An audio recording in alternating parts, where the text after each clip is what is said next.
Vadodara crime બ્રાન્ચને મોટી સફળતા પ્રાપ્ત થઈ છે, જેને લઈ અને વડોદરા સાયબર ક્રાઇમના પીઆઈએ નિવેદન પણ આપ્યું છે, જેમાં આરોપીઓ ક્રિપ્ટોકરન્સી વેબસાઇટ બનાવી અને ઓનલાઈન પાર્ટ ટાઈમ જોબ આપવાના નામે ઠગાઈ કરતા હતા।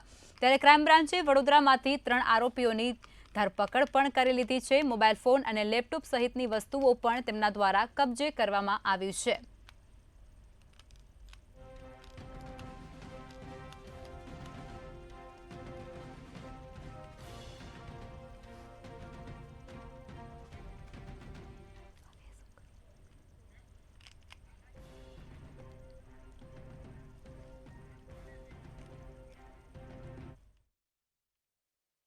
જાન્યુઆરીના રોજ એક યુવકે ટાસ્ક ફોર્સના બહાને ₹82.67 લાખની છેતરપિંડી થયા અંગે ફરિયાદ નોંધાવેલ છે। જે ફરિયાદના બેંક એકાઉન્ટની તપાસો કરતા વડોદરા શહેરના 3 ઇસમોની ધરપકડ કરવામાં આવેલ છે। નામદાર કોર્ટમાં રજૂ કરીને 8 દિવસના રિમાન્ડ મેળવવામાં આવેલ છે। હાલ આગળની તપાસ ચાલુ છે।